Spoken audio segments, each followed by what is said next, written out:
Sorry. You're good. Double whammy. All the things are happening all at once. Let's see. There we Check, check, check. All right. Tonight's the night, when I'm alone in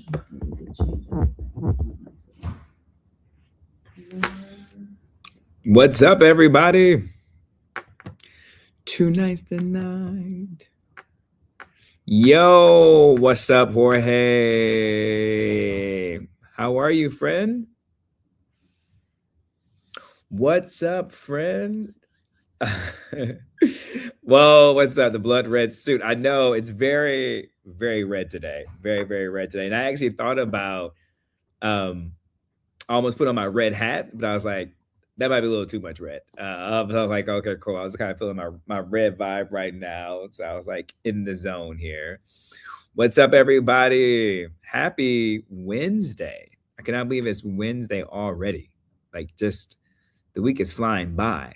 Welcome to the MuseRoom, everybody. So happy that you guys are here today. Hey, Lisa, it's Mikey from Atlanta. What's happening, Lisa? It's my nephew's birthday today. Happy birthday, Diamond. What's up, A. James? Happy Wednesday, my friend. How you feel? Lupe Lucas, what's going on, my friend? Every time I see your name, I think about Lupe Fiasco. I don't know why. Lupe Lucas. I don't know why. None of that translates to Lupe Fiasco Cat, but for some reason, I just think about like Lupe Fiasco on the 21/3, I think he says. What's up, Khalid? What's up? What's good? How are you? I'm goody, my friend. How you feel? That's the bigger question. How you feeling this Wednesday? I'm all right. Oh, this anniversary of Marvin Gaye's dying. I didn't even know that. Look at the MuseRoom educating us. What's up? What's up, folks? What's going on? What's going on? Hey, what's up, Elijah? How you feel, my friend? Greetings to you too as well. A happy Wednesday. The Rock is in the building. What up, Waleed? How are you? Childish Sambino has entered the chat, ladies and gentlemen. Childish Sambino has entered the chat. Vonnie, VIP Vonnie. Good afternoon, everybody. Hey, Mike, I got a question about SKT Network. I cannot locate the app. Don't judge me because I'm an Android. Oh, so the SKT app, shout out to Sway in the Morning, King Tech. They launched their own network. And the issue, Bonnie, is I think if you're on Android, it doesn't work for you. So it's not you. They are working to bring it on board for Android users too as well. So, but I'm going to make sure, if I hear about it first, I'll make sure I'll let you know and plug you in on it to make sure everything is good to go with that one. Wade Chisholm, what it do, Mr. Muse? What up, Wade Chisholm? I've been watching the birthright citizenship arguments. I'm not feeling too confident. Oh boy, go. Time says different. You might have to hit me to it because the New York Times says different. Well, Kat says different. Kat says New York Times says different. But what's interesting to know, I'm going to talk about that. Make sure you ask a question again when I get to that section, because there is sometimes the Supreme Court justices are very deceptive in their questioning. So even if you feel one way, ultimately it may result in a completely different action that they're going to take. So, but make sure you bring that back up in case I lose my train of thought. I'm not writing anything down right now, but make sure you remind me to say, come back in the chat and say something to the effect of like, Mike, Supreme Court deception. And then I'll know how to bring that back up. Lupe, he's a great rapper, so I'll take it. Yeah, can you rap? I can't rap, but I'll pretend I rap. Run DMC 20. Any relation? Is it an anniversary? So it's Marvin Gaye's death anniversary. Is it Run DMC anniversary? Yo, Mike, happy with the chicken from Austin. What's up, man? How you feel? How you feel? Jason Sanchez. Good afternoon to you too, Jason. I hope you are doing good. Caesar, what's up, my boy? Yo, noob. Let me quickly go over here to oh, did I push go live for Instagram? Oh man, I always forget about Instagram. I always forget to go live with you guys. I'm so sorry. What's up, Instagram? I just tagged at Instagram. I'm such a loser. Sorry, Instagram. What's up, Keisha Brown? How you feel, Keisha Brown? How you feel? Happy Wednesday to you, Keisha Brown. Happy Wednesday to you. Hope you're having a great Wednesday. Tell me something good, Keisha Brown. Having some lunch? What are you eating? This is Tony T. What up? Good day to you, Tony T. I always think about Tony Touch when I see your name. Do you think about the same thing? Yeah, I think about like Tony Touch. What up, Tony T? You should be in media with that name, Tony T, just so we're very clear. Wait, Mickey Boo, it's her birthday. Everybody in the chat right now wish Mickey Boo a happy birthday. We love Mickey Boo here in the MuseRoom. Mickey Boo, send us your emails and make sure we have it. Do you like Starbucks? I would love to send you a Starbucks gift card so you can go get some iced coffee on me today. I don't have the Muse Cafe cup, or else I would say happy birthday and give you some Muse Cafe love. But I hope you will take a Starbucks iced coffee from me. All right. So happy birthday, Mickey Boo. Happy birthday, Mickey Boo. Happy birthday, Mickey Boo. It's your birthday. It's your birthday. You in first place. What's up, Instagram? I've got y'all back now. Sorry I left y'all hanging. Yes, and Marcone is telling you, Mickey Boo over Instagram, happy birthday. The CEO Mama is in the building. What up, CEO Mama? How you feel? How you feel? R.L. Edwards, happy birthday to you, my friend. R.L. Edwards. No, you didn't say happy birthday. You said happy day, I think you said. My bad. I got so caught up in the Mickey Boo love. Mickey Boo, you getting the love. Mickey Boo, you getting the love. Mickey Boo, you getting the love. What's goody? Oh, we love birthdays. You might be our first birthday. No, Lisa was the first birthday in the MuseRoom. So you are the second birthday in the MuseRoom, Mickey Boo. I'm surprised VIP Vonnie hasn't become hasn't had a birthday yet. Vonnie, when's your birthday? King Zelly, good morning. Thank you so much, man. I appreciate it. I got this. I don't mind. I got this off of Instagram, Cat. I think this is an Instagram purchase. Late night? Like a late night Instagram. Spontaneous purchases, man. Instagram clothes has me in a choco sometimes. I order I have so many gym clothes from Instagram. Like they just get me. Like I have all kind of athletic leisure, like gym shorts. And athletic like gym t-shirts I get from Instagram. I used to buy like legit clothes from Instagram, but like I don't know about you, Kat, but the sizing is so off. Like you never can the sizing. A large can be an extra small could be a double XL. So one time, y'all, I had ordered some clothes from Instagram and it looks fresh to death. It was this fresh like sweater jogger set knit kind of situation, and it was the coldest on pictures in the image.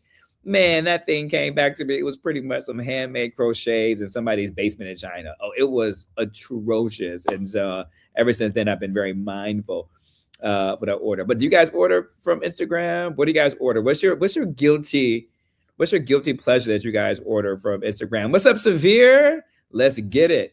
Do you guys do gym clothes, t-shirts, pants, dresses, shoes? I see a lot of shoes on Instagram. Hopefully these clouds go away so I can see the rocket launch. Oh, you're in Florida. Nice.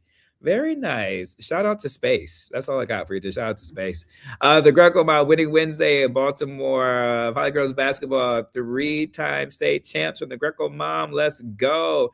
Patharone 1. What's good? How are you, my friend? Good to see you. Good to see you. You feeling good? T-shirts. What's the T-shirts, Greco Mom? You order T-shirts from Instagram. On Instagram, talking about ordering T-shirts from Instagram. Are they T-shirts for the gym? Are they the T-shirts just to lounge in and whatnot? Let me know how you're ordering your T-shirts.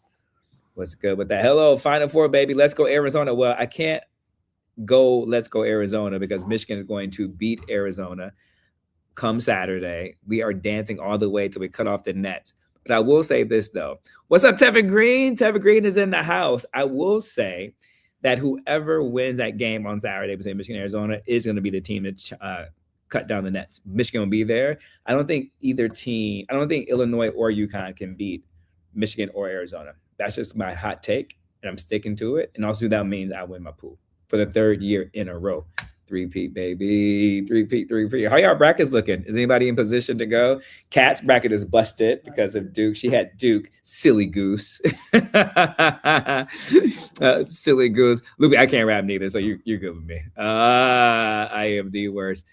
ROers, a lot of references to domicile and loyalty to the United States. How is loyalty quantified or measured? I was listening on C-SPAN. The loyalty, they're talking about the term subject to. I'll go into detail about that one, but that's without having to hearing any arguments. I'm assuming that's what they're referring to.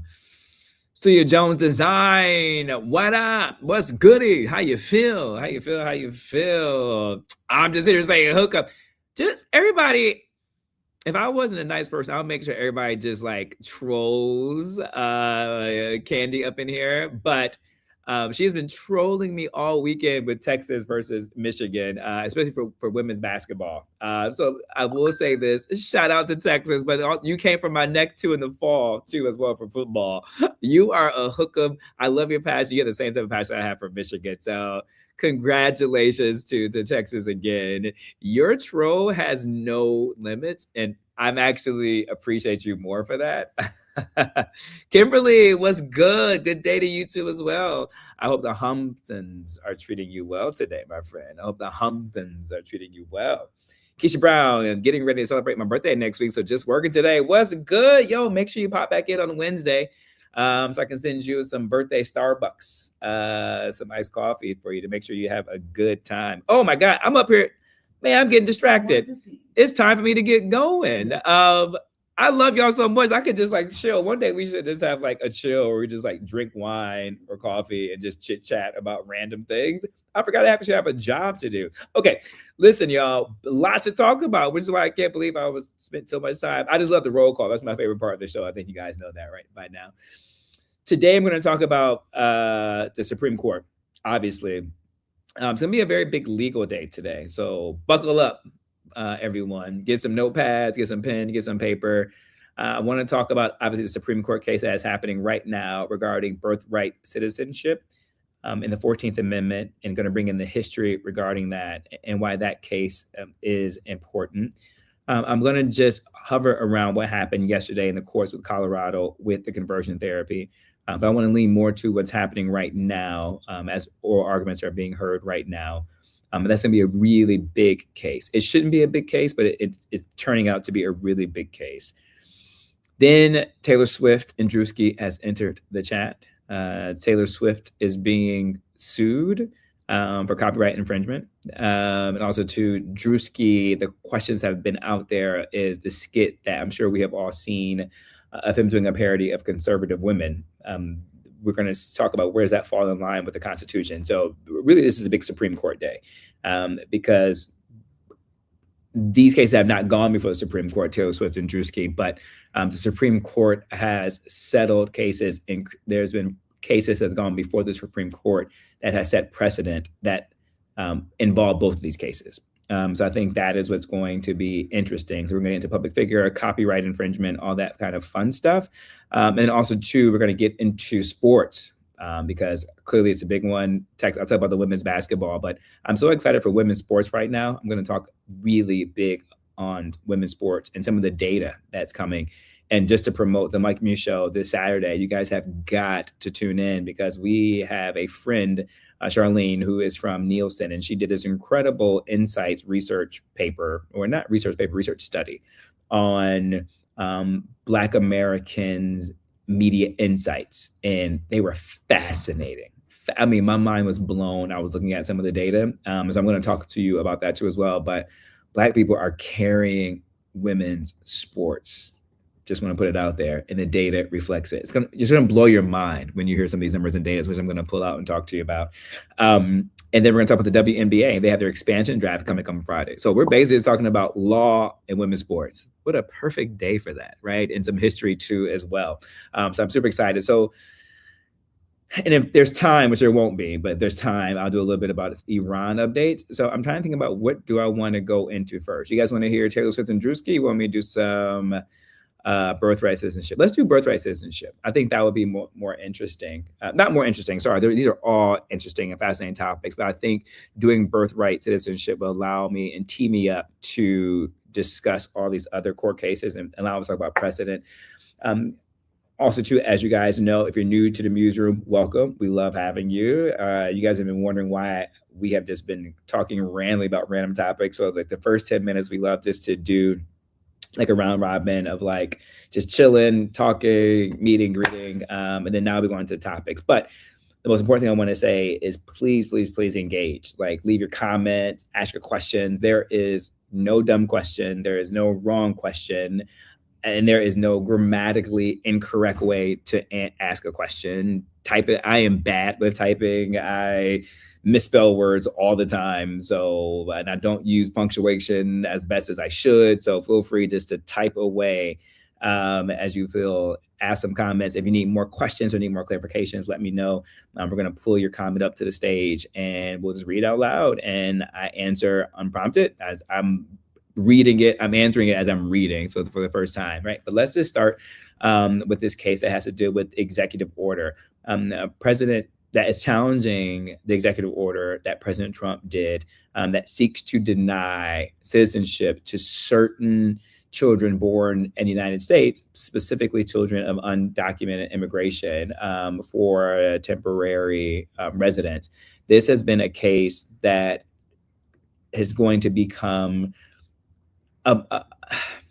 it's weird to say a marquee case because it shouldn't, because this is settled law, right? This has come before the Supreme Court a couple of times. This has been come before the Congress, and this has been what is a settled law in the settled case.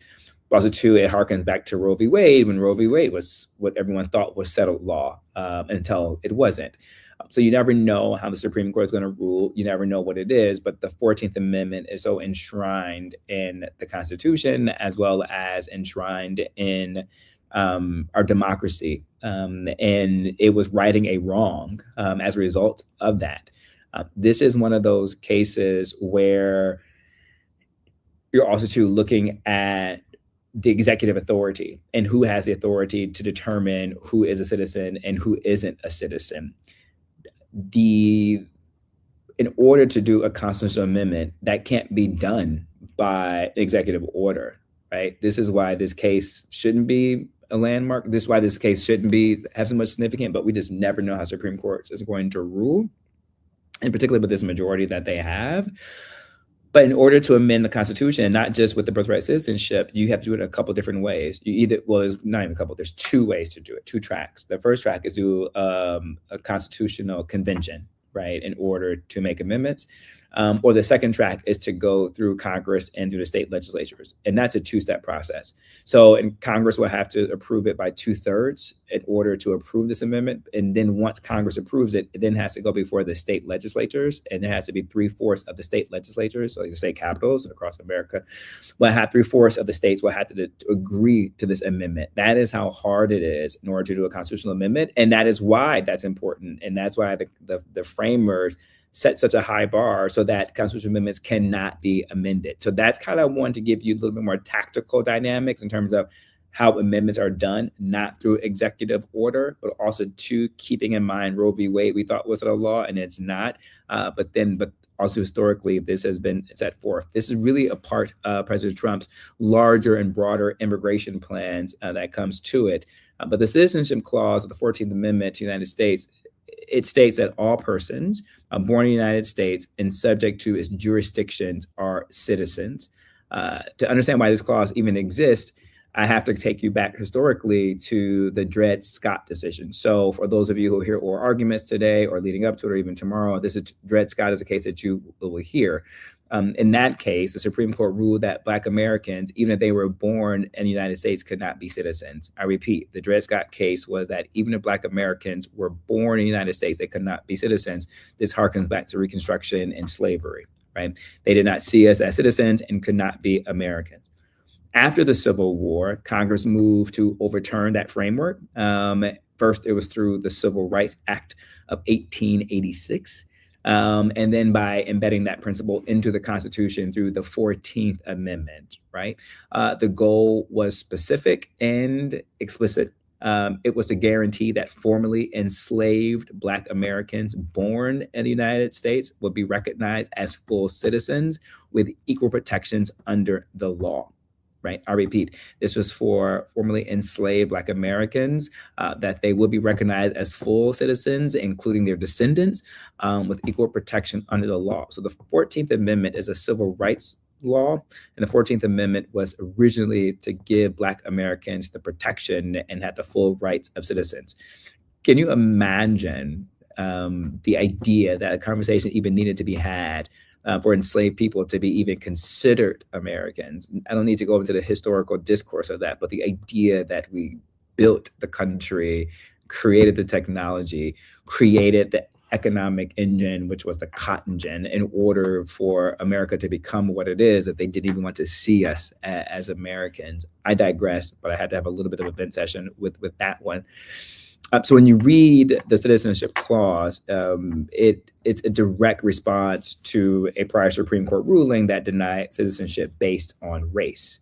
So now that leads me to my second case that we really want to talk about right now, where the constitutional definition was later affirmed in the courts, United States versus Wong Kim Ark, right? And so that's a second very seminal case that anchors birthright citizenship. In that case, the court held that a man that was born in San Francisco to Chinese parents was a U.S. citizen, reinforcing that birth on U.S. soil generally establishes citizenship, regardless of parent nationality. That's where you get birthright citizenship. So although this man was born to Chinese immigrant parents, the fact that he was born here in America makes him a citizen, right? So really affirming, again, this 14th Amendment, solidifying it and affirming it regardless. This current legal dispute is on the phrase "subject to jurisdiction thereof," and I believe was it R.L. Edwards, Kat? Which one had R.L. Edwards? You're the one who had the question about loyalty. Again, not hearing the oral argument. I believe this is what it is coming down to, which is subject to jurisdiction thereof. This is one of those slippery slopes where the Trump administration believes they have legal ground and standings to undo this 14th, or in order to redefine birthright citizenship because it's subject to the jurisdiction thereof. They're arguing that that phrase requires full political allegiance to the United States. And so under the theory, undocumented immigrants and some temporary residents do not meet that standard. So their children should not be automatically receive citizenship, meaning taking the oath of office, not agreeing, being citizenship, comply by all the laws, duties, all the kind of that stuff. So that's kind of what that means when it comes to that. Those who have brought the challenge against this executive order understand that the Trump administration is looking at that subject to the jurisdiction thereof. And they argue that the jurisdiction has always meant being subject to U.S. law. That includes undocumented immigrants because they can be arrested, prosecuted, and deported under U.S. authority. So then therefore, they are bound by the same rules that any other Americans are subject to. So just because they are undocumented doesn't mean they can't go to jail, right? And so essentially, if I was an attorney arguing this case, and I'm not, so please don't take this as legal advice, but I will say that if an immigrant who came, an undocumented immigrant who came here, if they were to commit a crime, so are you telling me you're going to let them go and not prosecute them and not put them in jail? No, you're going to prosecute them and you're going to put them in jail. So then therefore, they are subject to the jurisdiction of the United States, right? And so that's what the law is. So that's what they're arguing. I'm assuming the loyalty conversation came around that subject to conversation. So R. Edwards, just let us know if we covered that for you, if that's beginning making sense in terms of what that means. This also gives me a good, let me keep going linear. Then I want to come down to, Edwards, you're in my head. I do want to talk about the deception. Deception is a wrong word, but that was just to trigger a memory so I could talk about how the Supreme Court typically asks questions. But there also too is a second layer, a legal layer here. This is also about the statute. Congress codified the same citizenship rule in federal law through the Immigration and Nationality Act. Remember, I was saying that Congress got involved with this too as well. So the court could strike down the executive order by finding that it conflicts with the federal statute without revisiting the Constitution directly. But that leads to the question of executive power. We've been talking a lot about executive power here in the MuseRoom and the expansion of executive authority. Even if there was some ambiguity in the constitutional text, right, meaning subject to the jurisdiction thereof, can a president change the definition of citizenship through an executive order? The prevailing legal view is no, right? Because of the ways of the constitutional convention that has to be called, and as well as the two steps going through Congress and then going through the state legislatures. Citizenship is defined in the Constitution and is reinforced, by Congress, right? Even with the statute. So you have the statute, the 14th Amendment. We know how that has to be amended, and now we have Congress that has essentially put that into a statute within the federal law. So the executive branch does not have full authority to unilaterally redefine this dynamic of what is citizenship. So this case operates, on three different levels, which is what you're going to hear from the oral arguments: constitutional interpretation, statutory law, which is the Congress and how they made it a statute and law, and the limits of presidential power. Every president pushes an envelope on the executive authority in the sense of what they can do. A lot of presidents also, too, use executive order to advance a policy objective that they have. But most presidents are contained by even their recognition of the limits of the law, and in particular when the co-equals of branches come into play. So they recognize only so far to go. But there are moments when presidents will step in, overreach with their executive authority. The courts have to come in and bring them back into play. It's happened to Biden, it's happened to Obama. So this happens on both Republican and Democrat side. This isn't a both sidesism. I don't believe in that. So I want to be very clear, very specific about that. But this is definitely about that presidential power and how to bring that forward. From a structural standpoint, if the court were to accept the administration's argument, it would shift citizenship from a birthright rule to one tied to parental status. I mean, this would fundamentally change what America is, who we are, and what makes us so unique in the world and what makes our democracy so special.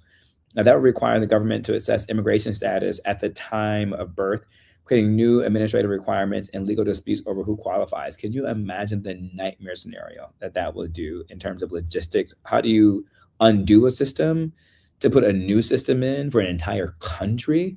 How do you prove it? What happens if, is a green card, is it temporary status? Like, what constitutes their gray areas or grayscale? What if you are just one day away from raising your right hand for the oath of office? Like, when you give birth, like what happens then? There's just so many, not oath of office, Jesus Christ. What's that ceremony called, Kat? Citizenship ceremony? Naturalization ceremony, right? What if you're one day away from naturalization ceremony and like you give birth? Like, what happens then, right? So there's just the way that this will fundamentally change the structure, not only of America, but of governance. And it will bring more questions into play than anything. So even if the order is framed as perspective, the constitutional interpretation behind it is broader. The meaning of citizenship clause, it completely changes. And so what does that become? There's more future questions than there is back questions of how we got here. So I'm going to pause just right there for a minute. Just let me know your thoughts. Like, what are you thinking? You have questions that I can address and then I can answer. All right, Edwards came through. Copy. Thanks for explaining that. I put it in the C-SPAN chat, but no one answered. Great explanation. Good. Well, this is why we're in the MuseRoom chat. We answer everything here in the chat. I figured that's what it was going towards loyalty because that's subject to thereof. But you do remind me to talk about this dynamic of interpreting the Supreme Court questions, which is why I love the Supreme Court questions. They're not deceptive, but sometimes they are intended not to give any indication of how they're going to rule. And so there are times they're asking questions that make you think they're for or against a certain side. A lot of times they're probably asking questions in the way that we would play devil's advocate, right? Like, even if you agree with a theory, like just in real life and in your own personal life, we've all said the term, well, to play devil's advocate, right? To look at the other side. And sometimes look at the other side, it actually gives them more confidence in the opinion that they're about to draw down on. And also, to give them more on their vote, which is why I love listening to the Supreme Court, because you just never know but also to enjoy how they ask the questions, and it allows us to think about how are they thinking about the Constitution, how they're interpreting the framers, and what their thoughts are regarding that. But also, too, we won't know an answer today. I think that's also, too, something that people think, well, we should know in June. This is more a priority case, so we're in June, but mostly you don't hear their verdict right away. So I just want to spell that out. Any other questions that people may have regarding this one? Jay Wilson, California. What up, Jay? Good to hear from you, my friend. Am I mistaken? But hasn't he already deported citizens that were born here? Are there many cases like this, and what's happening for them to come back? That's a different scenario. So this case rests upon the executive order regarding birthright citizenship and who is qualified to be a citizen here. What you're seeing is removal of what he believes undocumented migrants. And so that's a different dynamic of the deportation versus executive orders. And there are cases that are pending where organizations and nonprofits are suing this administration on behalf of those individuals who have been deported, particularly some who are here based upon asylum. Some cases are pending. And so there are attorneys working on those individual cases, but that is completely separate from where we are in the Constitution and the 14th Amendment. And so those are two different scenarios. But I'm just going to jump in here real quick because I follow this super. He has deported like young people that were born here. Most of them have been brought back. There are still a few. Like there's a student in Boston who's actually born here, he deported her. He was like, no, she's a citizen. That still stands with my position that I'm taking, how they're two separate cases in certain situations. This would categorically change birthright citizenship altogether, including diplomats. So if a diplomat is here and the child is born, that diplomat is not an undocumented migrant, right? And so that is part of why this is such a fundamentally different dynamic and case when it comes to that, because this is the fundamental shift of what we see as like birthright citizenship and how to move forward, which is why this case is so consequential. So there are separate cases, but those separate cases, there are such nuance. Not one individual has been deported, all have the same story and same legal basis to stay or legal basis to be deported. But this one is just more of a categorically one that is different, which is fascinating why we're even having this case to begin with, because one would think that it's a law, but that goes into how President Trump and this administration views immigration and immigration reform and what they're choosing to do with it.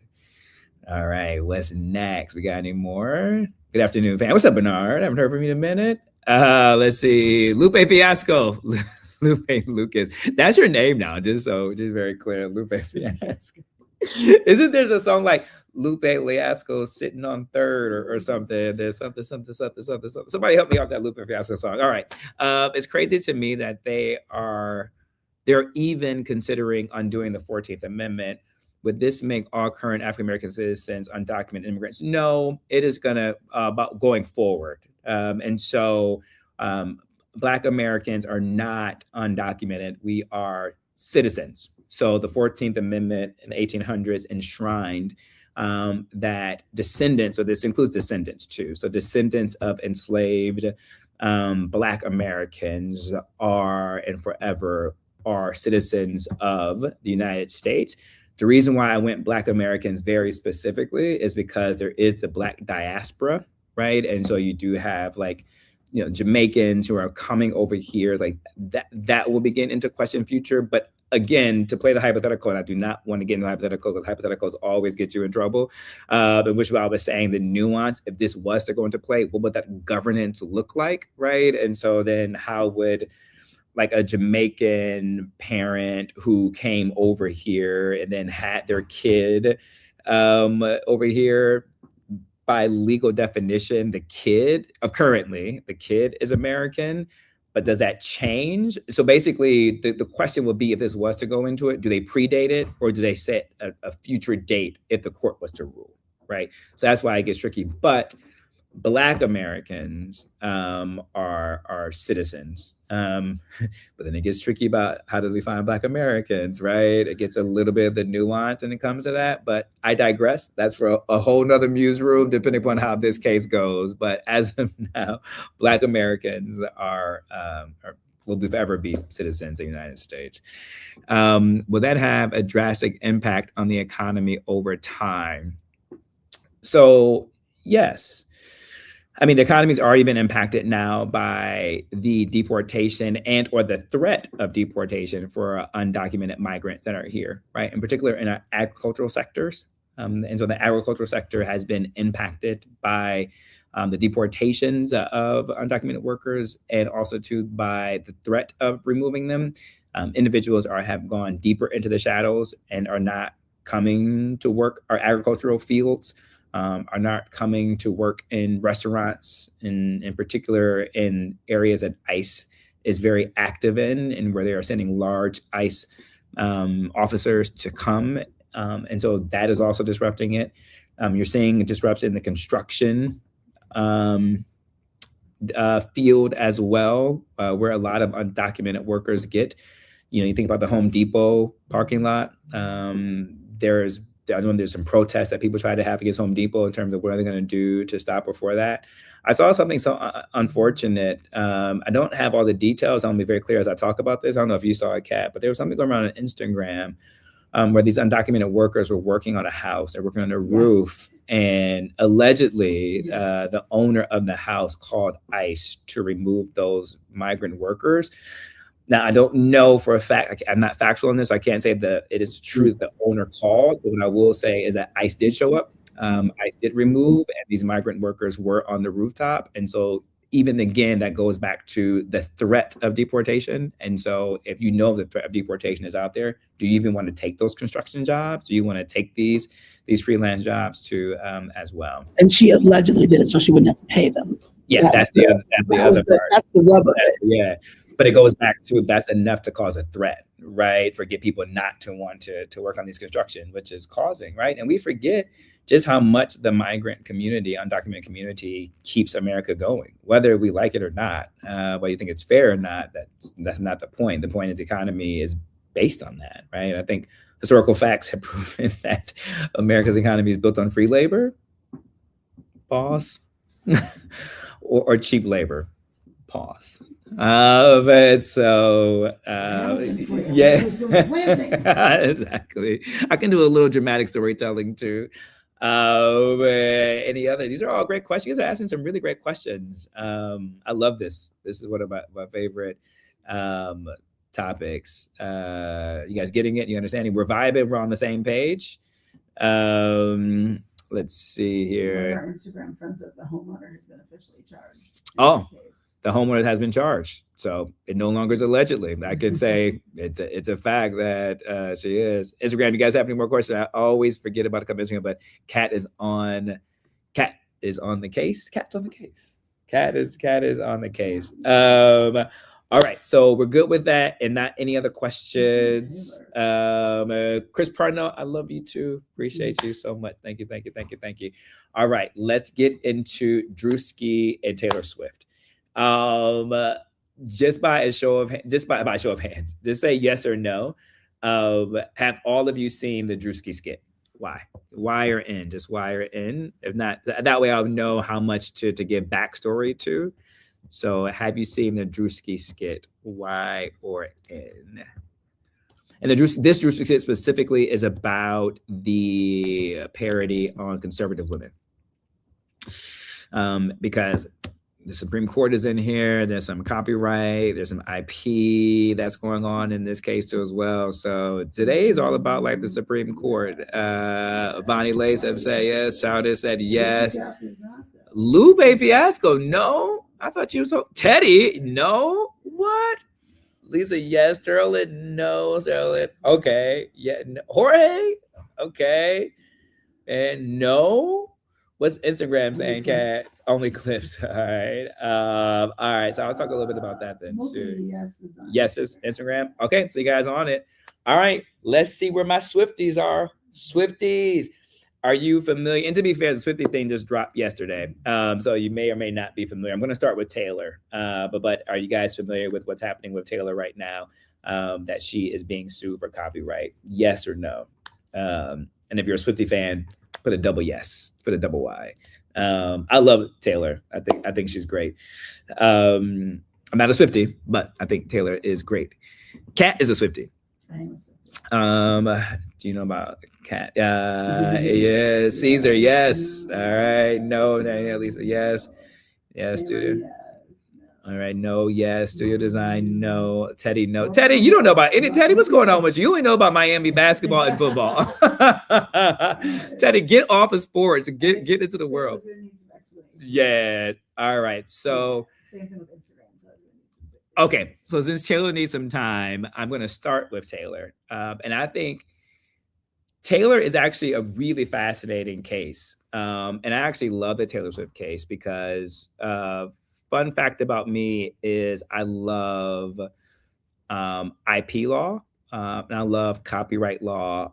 I love discussing this. I think at some point I was a former attorney back in my day. I don't know why, but I just love law, but don't have an interest in going into it at all. But Taylor's latest project, which is Life of a Showgirl, is being sued for copyright infringement because there is an actual Las Vegas showgirl named Maureen Wade who has her own show called Confessions of a Showgirl, right? So this case hinges on, so just to repeat, Taylor Swift has Life of a Showgirl, and Maureen Wade has Confessions of a Showgirl, right? So, but Showgirl is in there. I'm going to focus on the word Showgirl, right? Even if you don't have an interest in Taylor Swift, this is a fascinating case because it gets right to the heart of copyright. And this is things that there's going to be lessons and takeaways for you all to protect your work. I repeat, IP. This is going to be lessons to protect your work, your IP. And if you don't think your work is worth being protected, protect it. This goes into data. That's a whole other conversation for a different MuseRoom day. But this case hinges on a core trademark principle that is based on consumer confusion. That is a big trademark principle, consumer confusion. Wade's argument is that she has prior use. I've been big on prior use. I talk about prior use so often. And prior use means, I had to do this myself. I had to copyright some things. And prior use means, when did you first use it, right? When did you first put this dynamic, your IP, into the world? And what Wade is saying is that Confessions of a Showgirl dates back to 2014. So she says that is her prior use. And that her trademarks covers live performances, media, and entertainment, right? The challenge with this case is that they are in the same market category, and that's what makes this case much more nuanced, right? I love nuance because nuance doesn't make things binary, and neither case is binary. Because of the fact that they both operate in music and theatrical storytelling. You know, this would be different if one of them had a lemonade stand and one was actually a Vegas showgirl. Like there wouldn't be confusion, but for the mere fact that they are both music and they are both theatrical storytellers, this is why the brand confusion, or let me be more legally specific, consumer confusion is so critical in this. So United States Patent and Trade Office, which I've had many interactions with them, it is quite the unfun experience. The Trademark Office has already flagged Swift's title as confusingly similar. Get into that. So this is a big deal, in particular if the courts takes this seriously. Now, Taylor's side, right? Taylor will say that the phrase is descriptive and that showgirl is arguably generic or culturally common. You guys remember back, I mean, it's like a couple of years ago when, Kat, you might remember this, when Mariah Carey tried to trademark Christmas Queen or Queen of Christmas or something like that. And the trademark office was like, absolutely not. They was like, Christmas is so generic, no one can own Christmas except for Jesus. But outside of Jesus, no one can own Christmas. So this is what Taylor's defense is going to be, is that showgirl is arguably generic or culturally common, and it's harder to monopolize, meaning Maureen Wade shouldn't have full authority over the word showgirl. And then their position is that different full titles, Confession of a Showgirl versus Life of a Showgirl. They're going to argue there is a distinction in words and branding. And they're going to argue to brand dominance argument that consumers don't think a Taylor Swift album is tied to an indie Vegas performer. So does her fame actually now, will it shield her? But this case is in that nuance where there are they're not identical marks, but there is extreme overlapping core phrase in same industry and similar storytelling lane, which is make this incredibly fascinating and isn't a shut case. There is a dynamic where there could be a settlement that could happen. Swift can buy rights or could license the phrase from Wade, where Wade gets compensated and possibly credited for that one. There could be a coexistence agreement where both continue using the names with clear differentiation. But the reason why this is going to be really interesting because it could create a precedence because of just how big Taylor Swift is, and it can create a precedence for other, artists who are looking to do these things. But this would be a huge win for independent individuals, right, who are not as big as Taylor Swift, because it could say that the thing wasn't generic enough and that Wade had a right to it, or it could say that Taylor had a right and that it's too generic of a word. So this is going to be fascinating because if you look at the idea and the scale of Taylor Swift, right, and as a concept, Taylor Swift redefines pretty much anything she does, right? As soon as she releases, she's like Beyonce, right? When they release, the world just stops and the conversation becomes all about them, right? For good or bad, the conversation just becomes about it. It's a scale.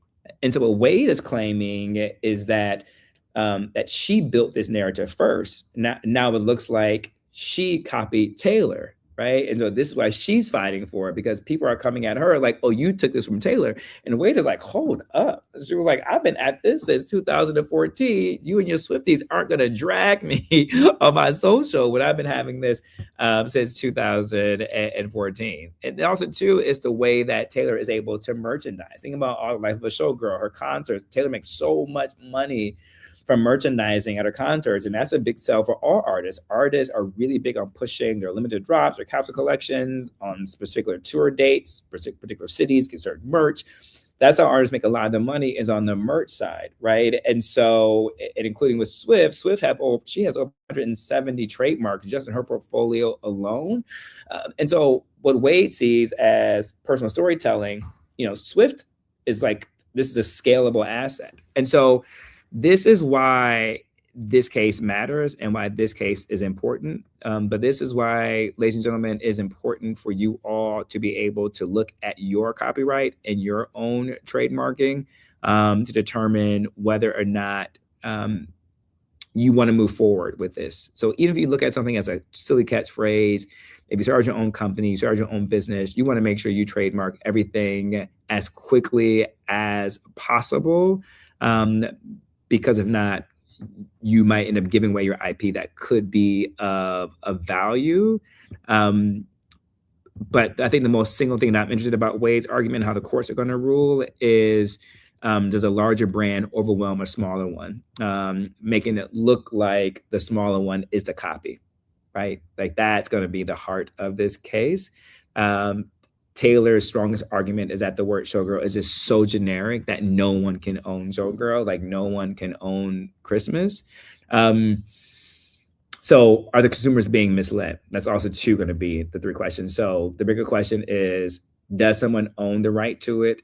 Is it too generic? But also, too, is it the big person coming in thinking, the audience is thinking the little person has taken over when it comes to that?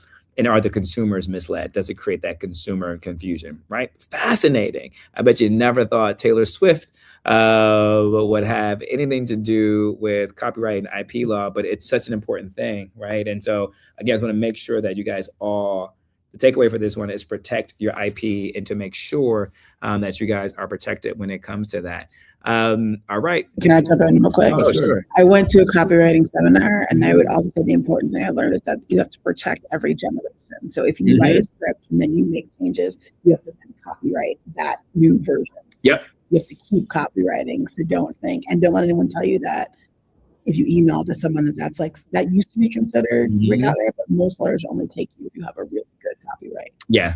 That's when it comes to first use. What kind of talking about is the idea when you used to like email it or mail yourself a letter. It goes to like first use. And that's why Wade thinks she has a case, because she has proof that she's been used in 2014. And so another hack that you could do is, in particular, Summit, is if you post something on Instagram, right? And so if you post something like announcing, this cup, this brown cardboard coffee cup, it allows you to keep contents cool or warm, etc. So that will be considered first use and prior use. And so that way it's dated, it's a public record, there's a timestamp associated with it, and you put out into the public space. That's a way that you could do that. And also too, if you can get an article about yourself in the newspaper, that works too as well. You can get press out there. I had to submit press clippings, and I had to submit media clips, and I had to submit Instagram. Thankfully, I got approved, but get this, I didn't get approved for everything. There were some things I didn't get the trademark approved. I was like, wait, what? I was like, but I've sent you all this stuff. It was like, yeah, we don't care. You can't own that, right? That's how. So these workshops that guys were talking about are really critical and important. So just make sure that you do that. All right. Now let's switch to Drewski, because I think this is really good, because this gets to the idea of public figures and First Amendment. This is where what I've been noticing online, and Kat is too as well, is people are confusing offense with illegality, right? This sketch has gone viral. He's got a lot of backlash for it. Also, he got a lot of praise for it. Politicians are weighing in. Everybody is weighing in. So let's take a look at the law and the First Amendment. So I also too love the First Amendment. I'm sure some of you guys do too as well. This all falls underneath the First Amendment that specifically parody and satire has protections on. The key legal standard, it comes from this case. I told you this about legal case and precedents. It comes from New York Times versus Sullivan and Hustler magazine. I bet you didn't think Hustler was going to enter the chat today in MuseRoom, but magazines have. Those cases established two critical rules. That public figures must provide actual malice, meaning the speaker knowingly lied or acted with reckless disregard for the truth. And then the second thing is that parody is protected if a reasonable person would not interpret it as factual, right? So they must be able to prove, again, it's very hard, prove actual malice. And that's one. And then the second thing is that parody is protected if a reasonable person would not interpret it as factual.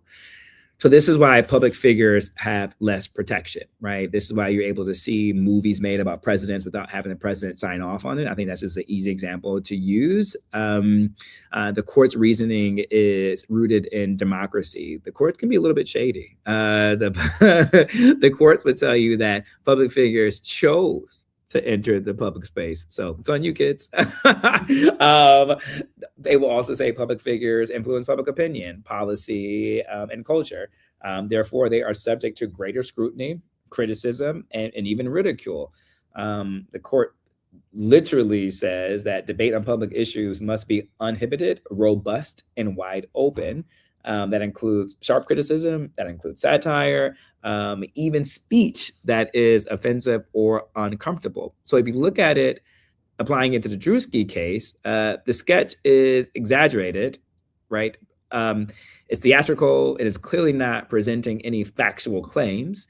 Although I do enjoy when he went to the Starbucks drive-thru and he asked for the organic Starbucks pup cups. It also two targets a political archetype tied to real public figures, not private individuals, right? If you think about the individuals who are being parodied, did I conjugate that right? Parodied. Yeah, parodied. Like those are public figures. And what the court says, you decided to step out. Once you step out and go on stage and have fireworks and you're sitting with high music individuals and artists, like you are now entering the realm of public figures. So now you're entering the realm to be critiqued. There is no specific or verifiable false statements being asserted as truth here. And this matters because without a false statement or fact, defamation claims cannot be successfully admitted into court. And this isn't about a defamation case at all, because defamation is also too hard to prove, right? So to win a defamation case, a public figure must prove a false statement of fact, that what was presented as truth, not opinion or satire, and it was made with actual malice, that caused measurable harm. And so Drewski's sketch does not clearly meet any of those elements, says a guy who's not a lawyer, and there has been no court about this. But this is why Drewski has a case, a leg to stand on when it comes to the dynamic of this case. But I do want to get to the controversial part about whiteface, why this is not illegal under whiteface. There is no standalone law that prohibits whiteface. And the legal system does not regulate taste, offensiveness, or cultural comfort. It ain't me, y'all, it's the law. It regulates harmful false statements, misappropriations, and incitement of direct harm. And none of these were clearly triggered here. So all that to say is that this parody is protected by political satire. And it is protected by the satire of a public figure who has decided to go from being a private individual into a public place and entering the public court of opinions. Because as the court says, public figures have the ability to influence, and one can say the person and people that are being parodied has a huge influence currently right now, not just in America, but in society as a whole. With that being said, our time is getting limited. Do you guys have any thoughts, questions, comments, concerns, thoughts about public figures, thoughts about Taylor, thoughts about Drewski, thoughts about the law, thoughts about satire? Teddy, so wait, Teddy, you do watch SNL? Okay, so you do watch something besides just Miami football and basketball. Yes, SNL does it all the time, which is why SNL is able to get away with it, because they're always doing satire on public officials. Cool Blue League, great advice. Thank you. Glad you guys are finding it helpful. Wade does. Wade says there ain't no confusion. People know Taylor Swift. Don't nobody know Marine Wade. Wade is trying to get paid. Wow, Wade. Wait, she said she did this in 2014. That don't mean nothing to you. You don't think people are trying to come at Wade like, yo, Wade, you coming for our girl Taylor? Taylor did it first. Wait, what's wrong, man? What happened? What Marine do to you? What Marine do? I didn't know you're such a Swiftie. Oh, it seems Vonnie says it seems that Maureen was celebrating Taylor until someone whispered to her ear that she could my entire show. Girl, damn, Vonnie. I think she might be more on Taylor's team with that one. All right, so you think they're coming for your girl Taylor? Let me guess, Vonnie. You had tickets to Taylor Swift concerts. I get it. You're so special. You go to all the concerts. You are so special, so VIP. You've seen all of her tours. That's the one tour I regret. I had tickets to go see it. I regret. I just couldn't get there, and I feel bad about those. It was in LA. I missed that one. Any other comments, questions before we wrap? I'm going to close out with the WNBA though, really, really quickly. Glad. Caesar says he is glad Drewski is protected. Caesar, you can sleep well at night now. You're gonna be able to rest now that I've given Drewski some cover. You feel better about that? Nothing's gonna happen to your boy. Is Instagram talking reckless? Instagram, what are y'all talking about? Buddha J says this is a slippery slope. I'm amazed at how many people have non-understanding of our First Amendment right. Now people question if saying things is legal. They can't shut down our voice. Oh, you come off the top rope with the freedom of speech. That's why I love the First Amendment. Shout out to the WNBA. The WNBA has a big draft coming up on Friday, the expansion draft. Kat put on this on my radar. There are 2 new teams coming into the WNBA that's going to have the ability to draft players. And so we have 2 teams that are now entering the WNBA chat. It is Portland Fire Toronto Temple. And the Toronto Temple has entered the building. Canada has entered the chat. What's good? Oh, Canada. In the chat, you guys got the team. I'm so excited for you guys. I'm so excited for them to build.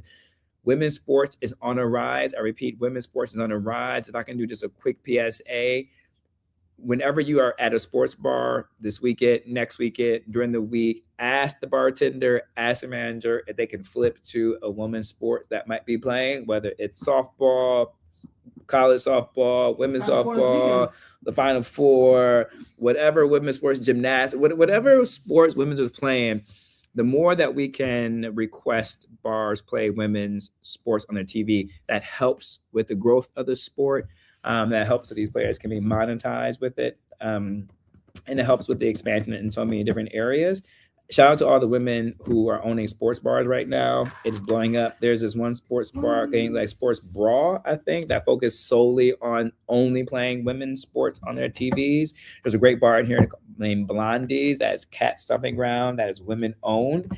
And I hear there's two women, I don't want to say, they left a major agency, like a major agency, and started their own sports bar in Brooklyn across from Barclays, so they can watch they realized there was no sports bar they can go to watch the Liberty. So they created their own bar, and they are doing good. Yeah, they are. So I got to find out the name of the bar, and I'll report back to that next week so we can give this some shine. So anyways, I love y'all. I had such a great time with you as always. Anytime I can talk Supreme Court and sports, it's so good. Teddy, I'm glad to know you do more than just watch Miami, but you also too watch SNL. I have an interview coming up with Keenan too that I think you would love too as well for all you SNL people. I love you guys so much. Please make sure, is it Bonnie? Someone had a birthday. Whoever's birthday it was, Mickey Boo. Make sure you email us Mickey Boo so I can send you some Starbucks today so you can enjoy your birthday on the MuseRoom. I love y'all. Until next time. Oh, tune in to the Mike News Show this Saturday, 4 p.m. Eastern Standard Time. Was in a 126 Sirius XM. Until next time, folks. Peace. Love y'all. Gotta go. Bye. Deuces.